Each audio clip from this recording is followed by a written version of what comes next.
한국직업방송 투데이 잡스 3.0 구독과 좋아요 부탁드립니다. 오고 가는 수다 속에 피어나는 인사이트 뉴스는 네모다. 오늘은 뉴스는 경제더라 함께하겠습니다. 행복자산관리연구소의 김현우 소장님과 함께하겠습니다. 어서 오십시오. 네, 안녕하세요. 예, 오늘은요 주택담보대출 얘기를 좀 해보겠습니다. 네. 좀 기분이 별로입니다. 지난주부터 계속 제가 소장님 쪼고 있는 상황인데 대출 얘기를 할 때 네. 주택담보대출 금리가 3, 4 요 정도였던 것 같아요. 네네. 예, 3, 4% 정도 됐었는데 지금 6%, 7% 육박을 한대요. 기준금리 동결하는데 네. 은행들이 너무 많이 가져가는 거 아니에요? 어쩜 이럴 수 있습니까? 이게 사실 은행도 야 은행 너희들 너무 심하다라고 하면 은행도 저희도 억울합니다. 아 그래요? 할 수 있는 상황입니다. 근데 이제 우리가 대출을 받는 금융 소비자 입장에서는 네. 뭐 은행들 사정을 봐줄 건 아니니까요. 네.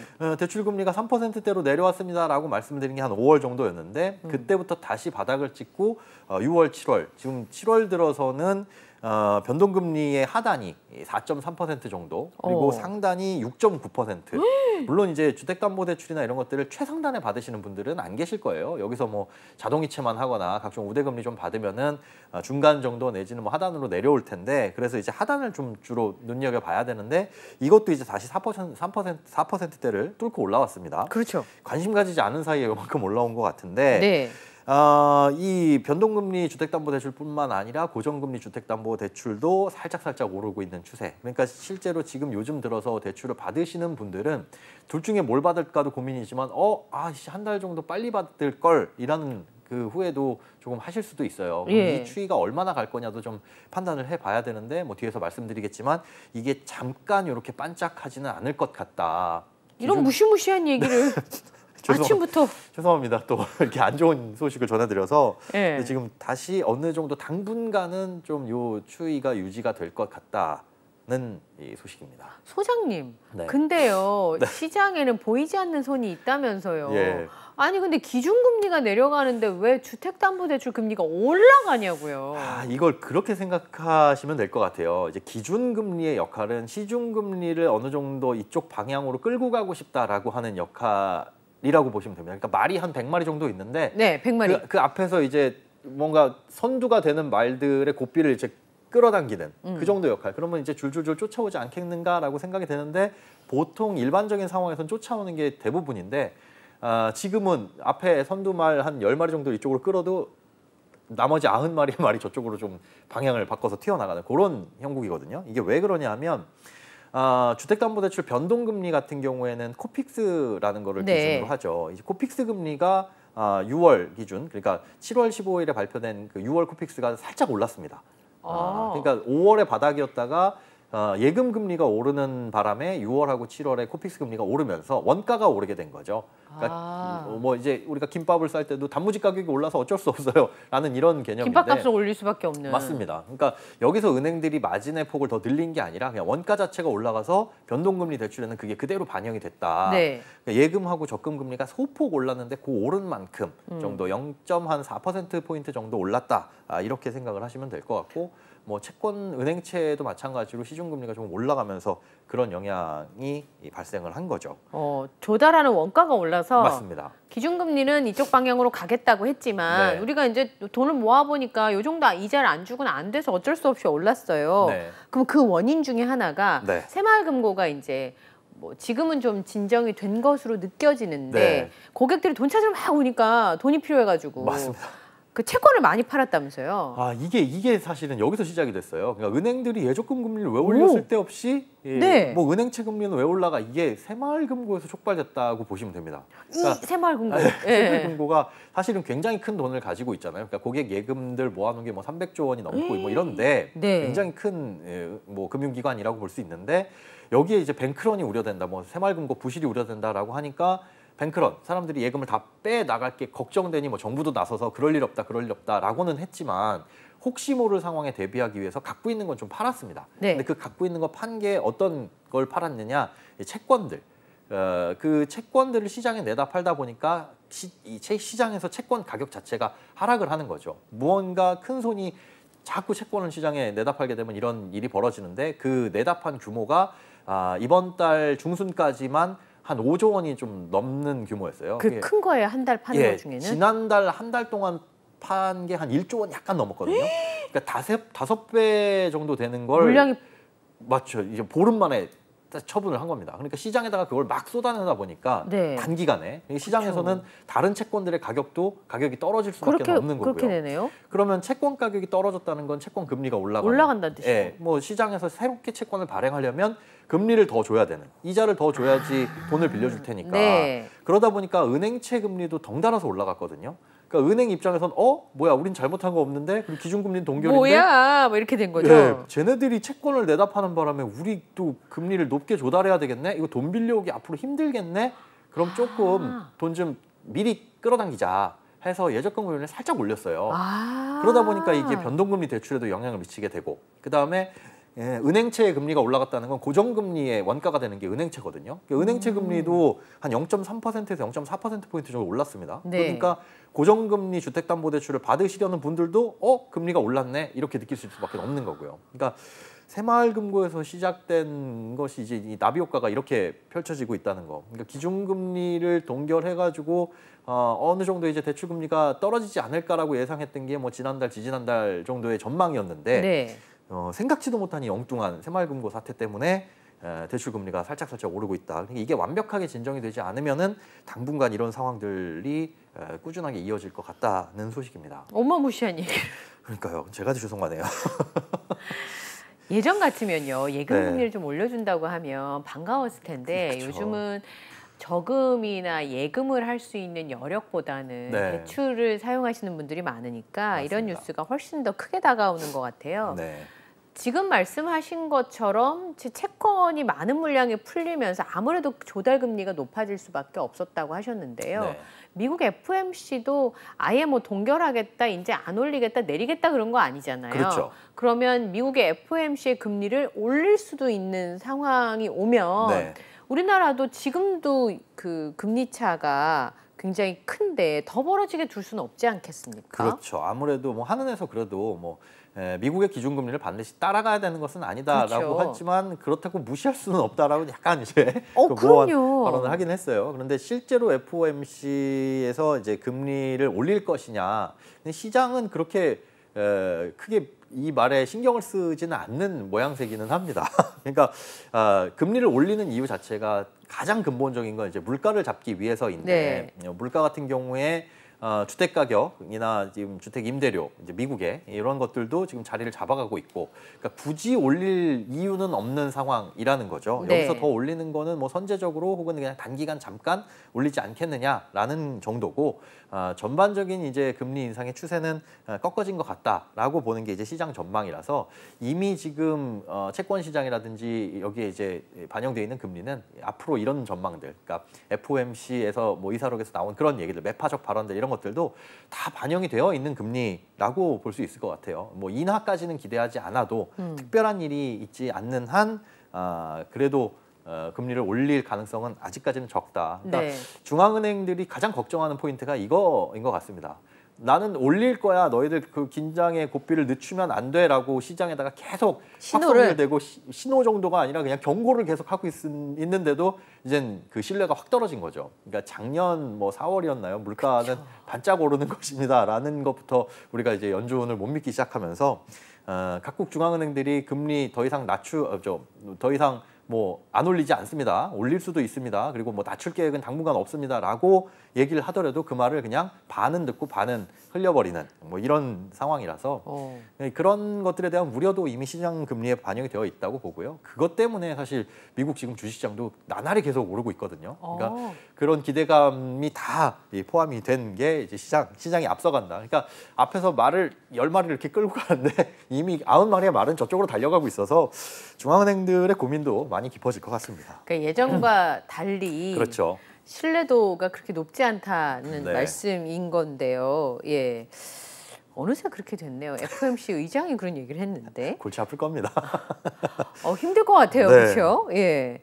고정금리랑 변동금리 그 격차가 별로 안 크대요. 그래서 네. 최근에 변동금리를 선택하는 맞습니다. 분들이 많다고 하던데, 그러면 변동금리를 하게 되고 이제 변동금리는 이렇게 금리가 훅 이렇게 오르게 되면 아무래도 이제 빌리신 분들의 경우에는 압박이 클 수밖에 없잖아요. 네네. 매달 그거 30만 원씩, 20만 원씩 더 나가는 것도 되게 부담되거든요. 그렇죠. 네. 그런데 이제 변동금리 같은 경우는 변동이라고 하더라도 특히나 이제 주택담보대출을 변동금리로 받으신 분들은 이 변동 주기 자체가 대부분은 6개월인 경우가 많아요. 그러니까 뭐 이번 달 금리 올랐다고 해가지고 다음 달에 바로 반영돼서 금리가 뭐 내 대출 금리가 내야 될 원리금 상환액이 늘어나고 이런 부분보다는 한 6개월 정도의 시차를 두고 뭐 시차라기보다는 그때 당시 그러니까 지금은 살짝 올랐다고 하더라도 6개월 후에 가서 변동금리가 또 떨어지게 되면 그 금리가 반영되는 거니까 네. 당장에는 이제 변동금리가 이렇게 올랐다는 걸 지금 변동금리를 이 시점에서 받으시는 분들이 아니라면 네. 만약에 지난달 받았다 그러면 변동금리 올랐네 해도 몇 개월? 예, 그렇죠. 그럼 뭐 특히나 이런 주택담보대출 변동금리뿐만 아니라 뭐 자동차 할부라든가 이런 것들도 대부분은 짧게는 3개월에서 일반적으로는 6개월 정도 이 주기로 변동이 되기 때문에 한 6개월 후에는 또 상황이 달라질 수 있으니까 크게 걱정은 안 하셔도 될 것 같은데 이제 고민이 그거죠. 지금 대출을 받으러 가봤더니 이제 신규로 받으시는 분들 고정금리보다는 변동금리의 이 금리가 한 0.8에서 1%포인트 정도 낮습니다. 네, 그리고 보통 그렇잖아요. 예, 그렇습니다. 그다음에 앞으로도 금리가 그렇게 올라가지는 않을 것 같다라고 뭐 뉴스 들어도 그런 것 같아. 지금 여기서도 이렇게 말씀드리니까 그러면 이제 대출 받는 입장에서 앞으로 올라갈 가능성도 적고 그다음에 지금 당장 대출을 받으려고 하니까 고정보다 변동이 싸고 그럼 딱히 고정을 받아야 될 이유가 있을까? 예. 그래서 변동을 선택하시는 분들 그런데 다시 금리가 올라간다고 요 뉴스들을 들으면 이제 이걸 선택하는 게 맞나 이 고민이 깊어지실 텐데 그렇죠. 말씀드린 것처럼 한 6개월 이후에 변동금리가 다시 한번 반영되기 때문에 그런 부분들은 조금 길게 놓고 어차피 주택담보대출이라는 게 1년, 2년 받고 끝나는 건 아니잖아요. 그리고 장기적으로 쭉 봤을 때도 변동금리가 고정금리를 툭툭 치면서 역전한 경우도 있었긴 하지만 대부분의 구간에서 변동금리가 늘 낮았었습니다. 그러니까 은행이 그 리스크를 다 포함해가지고 5년 동안 고정을 시켜놓은 게 훨씬 더 이 가산금리가 높기 때문에 지금 같은 상황에서는 저라면 그래도 당장에 금리가 낮은 변동금리를 선택을 하고 만약에 금리가 치솟는다라고 한다면 그때 뭐 고정금리 선택을 하든가라고 하더라도 갈아타는 방법도 네, 크게 생각을 해보면 좋겠다. 나쁘지는 않을 것 같습니다. 예. 뉴스 제목에 따라서 고정금리가 뭐 다 싸다 네. 뭐 이런 뉴스가 나오기는 하는데 네. 지금까지 쭉 지켜봤을 땐 주로 변동금리가 이제 좀 저렴한 경우가 많으니까 맞습니다. 통계상으로 그렇단 말씀인 건데 네. 근데 이제 이런 걱정을 하는 게요. 우리나라의 가계들이 부채를 너무 많이 안고 있어요. 맞습니다. 그래서 전체 한국 가계의 총부채 원리금 상환 비율 DSR이 13.6%로 주요 17개 국가 중에서 호주 다음으로 높대는데 네. 과연 저 수치를 믿을 수 있을까요? 제 생각에는 한 50% 되는 것 같은데. 그러니까 사실 저렇게 놓고 보면 우리가 지금 DSR 규제로 놓고 보자면은 그 DSR이라고 한다면 내가 1년 동안 갚는 모든 대출의 원금 더하기 이자 요 합계액이 내 소득의 몇 퍼센트를 차지하느냐. 지금 주택담보대출을 받을 때 1금융권에서는 그게 40%를 넘지 못하도록. 그러니까 네. 연봉이 5천만 원이면 2천만 1년 동안 갚는 원리금 합계액이 2천을 넘으면 안 됩니다라는 게 규제인데 네. 지금 저 수치로 보면 13.6% 다른 나라에 비해서는 높기는 하지만 뭐 소득 대비해서는 13.6% 정도, 뭐 15%도 안 되는 걸 이제 원리금을 갖고 있으니까 그게 그렇게 크게 문제냐라고도 볼 수 있어요. 그리고 그 대출의 구조도 좀 봐야 되는데 지금 말씀드린 이 DSR이라는 것 자체가 원금 더하기 이자를 1년 동안 얼만큼 내고 있느냐라는 그렇죠. 걸 나타내는 거잖아요. 그러다 보니까 원금을 갚지 않는 대출을 받고 있을 때는 이 DSR이 낮게 파악될 수밖에 없습니다. 예를 들어 주택담보대출이 거치식이다. 이자만 내는. 그러면 원리금 상환을 해야 되면 1억을 뭐 한 4% 이자로 20년, 30년 이렇게 빌리게 되면 한 40만 원 넘는 돈, 50만 원 가까운 돈을 낼 수가 있어요. 그런데 이걸 이자만 낸다고 치면 1억을 4%로 빌려도 1년에 연간 이자만 400만 원. 그러니까 네. 한 10분의 1 수준으로 원리금 상환이 확 줄어드는 거죠. 그렇죠. 그러니까 같은 대출을 받았다고 하더라도 DSR 자체가 낮게 평가될 수밖에 없습니다. 물론 지금 여기 화면에 나오는 이 주요국들도 원리금 상환 쪽으로 돌린 부분들이 많이 있어요. 근데 네. 우리나라 같은 경우는 아예 지금 거치식 담보대출이 없잖아요. 거의 없죠. 뭐 1년 정도만 한시적으로 두고 네. 그 이후부터는 무조건 원리금 상환에 들어가잖아요. 그러니까요. 그런데 다른 나라들 같은 경우에는 뭐 LTV를 낮추는 대신에 이자만 그러니까 집이 뭐 5억짜리다. 그럼 네. 이걸 그냥 거치식으로 대출 받을래요? 그러면 LTV가 40%까지밖에 안 나옵니다. 뭐 이런 식으로 아예 없지는 않거든요. 그러니까 네. 그런 대출을 받은 국가 같은 경우에는 DSR이 좀 낮게 평가될 수밖에 없는 부분이고 네. 그다음에 신용대출 같은 경우에도 대부분 신용대출은 만기 일시 상환이 많죠. 뭐 마이너스 통장이나 이런 것들. 그런데 이걸 평가할 때도 우리는 그걸 나누기 그냥 5년 해가지고 만약에 2천만 원 정도 마이너스 통장이 있다. 그러면 나는 이자 1년에 뭐 몇십만 원밖에 안 내는데라고 하더라도 그 원금을 나누기 5로 해가지고 갖고 있는 걸로 산정을 하거든요. 그러니까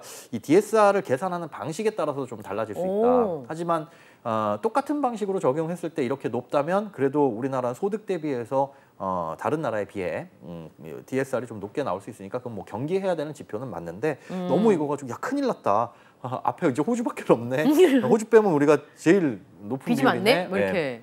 그렇게까지 이제 막 걱정하실 부분은 아니라는 거 그렇게 볼 수가 있겠습니다. 예. 어쨌든 부동산 가격이 바닥일 거예요. 뭐 이런 얘기들이 나오고요. 네. 금리를 올리는 것도 이제 그만하지 않을까요? 이런 얘기들이 나오면서 네. 그러면 이제 대출 받아도 되겠다. 집을 살까 지금? 막 이러신 분들이 많은데 네. 이창용 한국은행총재가 고민이 되게 많으신 것 같아요. 기준금리를 3.5%로 하니까 아이고 가계부채가 또 늘어서 고민이다. 네. 예. 이게 그것도 한번 고민을 해봐야 될 것 같습니다. 기준금리를 3.5%로 올리지 않아서 유지를 했더니 가계부채가 늘어난 건지 아니면 다른 원인 때문에 가계부채가 더 늘어난 건지를 종합적으로 좀 봐야 되는데 이거를 분석하려면 시간이 굉장히 오래 걸릴 것 같아요. 뭐 앞으로 한 2, 3년 후에나 그래요? 그때 대출이 왜 늘어났구나. 왜냐하면 지금 그 차주들이 받는 대출의 대부분이 뭐 집을 사기 위해서 들썩들썩 일하고만은 보기가 어렵습니다. 지금 그게 어렵다고요? 예, 주택담보대출이 늘어나는 게 집을 꼭 사는 사람들이 실수요자가 이 주택시장에 뛰어들어서냐. 물론 거래량이 늘어나긴 했지만 그렇게 가계부채를 증가시킬 만큼 눈에 띄게 증가한 건 아니거든요. 그러면 이 대출이 어디서 오느냐도 생각을 해봐야 되는데 요즘에 이제 가계대출 많이 늘어나는 게 이 전세자금 때문에. 역전세 때문에. 맞습니다. 네, 세입자들한테 빼줘야 될 돈 때문에 집주인이 받는 대출이 늘어나고 있거든요. 그러니까 이거에 대해서는 또 DSR 규제를 완화를 해줬잖아요. 그러니까 집주인이 대출을 받을 수 없는 상황, 규제 때문에 없는 상황이라면 세입자가 저 기존에 2억 전세였는데 이제 주변 시세 보니까 1억 5천이네요. 5천만 원 빼주시거나 아니면 딴 데로 이사 가겠습니다. 그럼 집주인 입장에서는 이걸 빼줘야 될 수밖에 없는 아니면 이제 역월세라고 해가지고 이자를 세입자한테 주는 경우도 진짜 눈에 띄게 많이 늘어났더라고요. 네.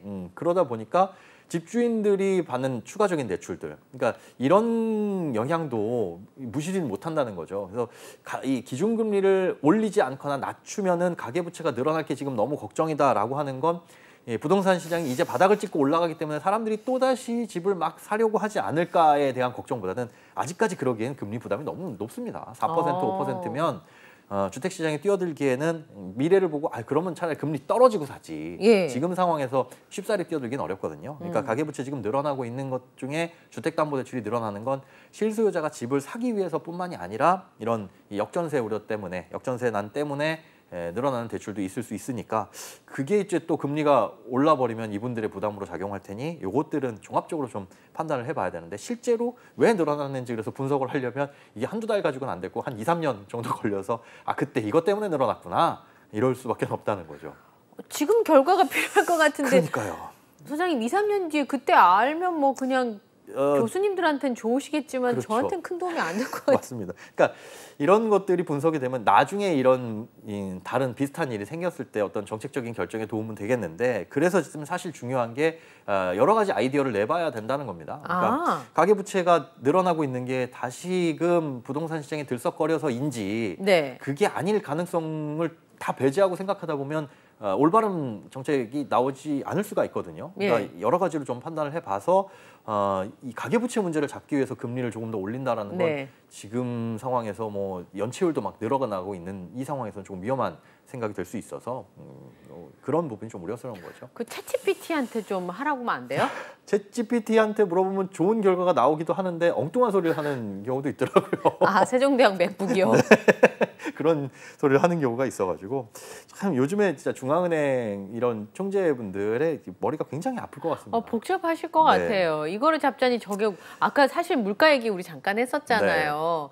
그 이상 기후가 우리만 그런 게 아니라 커피 산지, 밀 산지, 쌀 산지 다 그렇더라고요. 설탕도 그렇고. 지금 뭐 올리브유 가격도 그렇고요. 뭐 커피라든가 이 올리브유 뭐 최대 생산지 이게 지금 국가명이 갑자기 생각이 안 나는데 거기도 지금 엄청난 가뭄 때문에 올리브유 가격도 굉장히 급등할 것으로 보이고 있고 뭐 이런 지금 전 세계적으로 기후 변화 때문에 난리도 아닙니다. 그러니까 농산물 물가가 오른다고 해서 반드시 뭐 물가 전체가 다 오른다 이렇게 단언할 수는 없지만 네. 영향을 받을 수 있으니까 지금은 금리 동결 기조가 있지만 네. 만약에 예를 들어서 그런 것 때문에 물가가 많이 오른다 그러면 중앙은행에서도 어떤 조치를 취할 수밖에 없을 수도 있잖아요. 그렇죠. 그런 건 사실은 이제 물가라는 게 선제적으로 조치를 취하지 않으면 나중에 잡기는 힘들다는 걸 지금 또 경험을 하고 있잖아요. 아, 그렇죠. 그러다 보니까 이 물가의 방향에 굉장히 민감할 텐데 농산물 가격이 지금 말씀해 주신 그런 일차적인 농산물 가격도 오르고 있지만 뭐 사료로 쓰이는 곡물들 대표적으로 옥수수 이런 것들이 작황이 안 좋으면 그래서 옥수수 키우시는 거예요? 그건 그렇지 아니죠? 않습니다. 네. 사료용 옥수수 아니에요. 사람용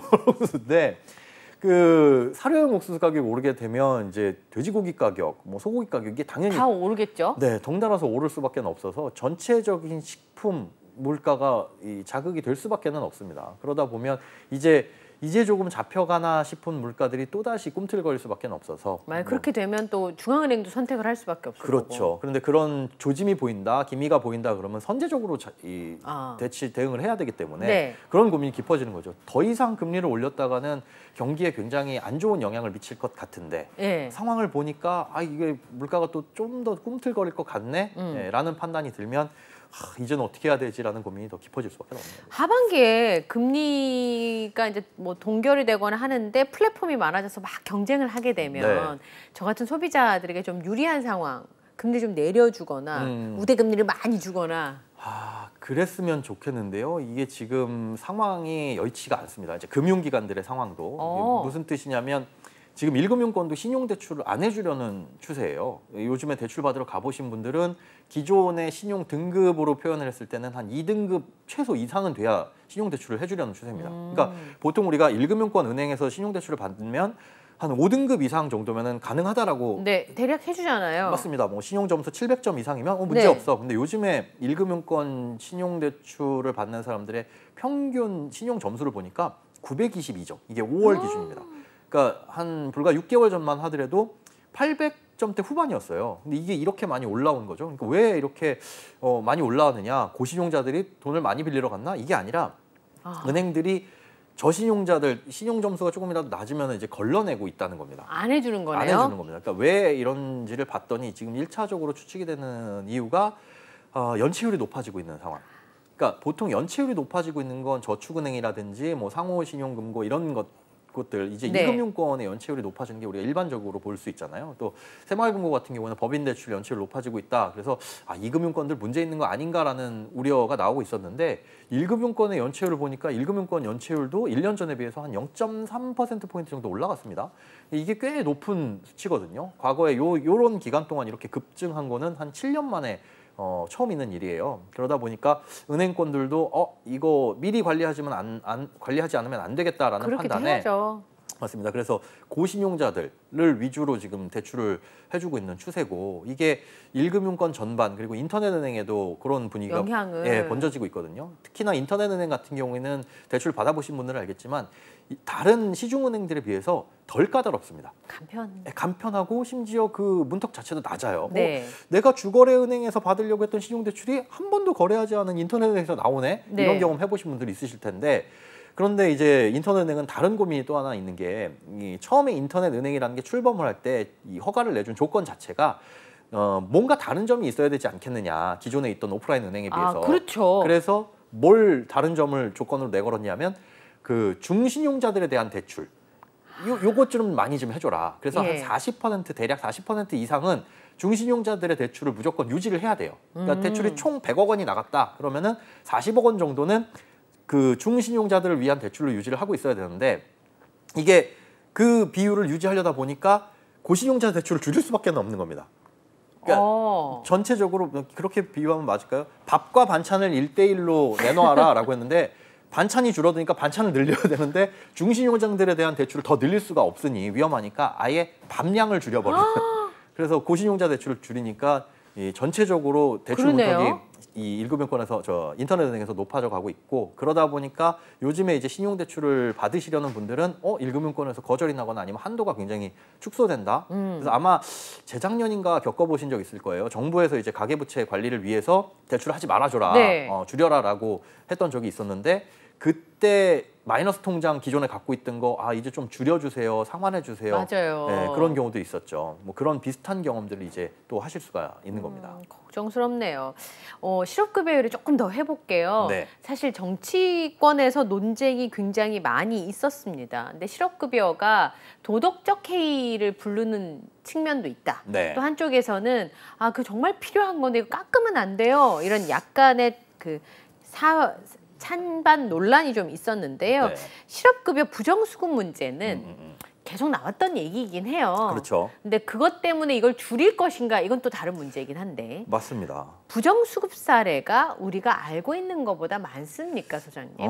사실상 그게 우리가 알고 있는 수준이 어느 정도일지는 모르겠는데 한 1% 정도 된다고요. 그러니까 다른 나라하고 비교를 하면 이게 그렇게 크게 높지는 않은 수준. 그런데 내용을 살펴보면 이게 굉장히 자극적인 것들이 많이 있습니다. 근데 이 부정수급 자체가 굉장히 실업급여를 받아보신 분들, 신청해 보신 분들은 아시겠지만 굉장히 절차가 까다로워요. 그리고 쉽지 않아요. 맞습니다. 예. 이제 매달 뭐 그 담당관한테 보고를 해야 되는 것들도 그렇죠. 있고, 그다음에 실업급여라고 하더라도 그것만으로 생계가 유지될 수는 없다 보니까 뭐 아르바이트를 하거나 아니면 뭐 일용직 근로를 하거나 이렇게 해서 일정 부분 이상 소득이 발생되면 그거 발생된 거를 반드시 신고를 하고 또 그만큼은 좀 적게 나오는. 그렇죠. 이런 부분들도 있어가지고 상당히 뭐 일부러 부정수급을 하기는 어려운데 이 부정수급이라는 거에 포괄적인 개념에서 보면 고의적인 부분도 있었지만 고의적이지 않은 좀 전에 말씀드린 뭐 단기간 아르바이트 했는데 이거 신고해야 되는지 몰랐어요 해가지고 그럴 수 있잖아요. 받게 되는 거 이런 경우에도 부정수급으로 다 넓게는 포함을 할 수가 있어가지고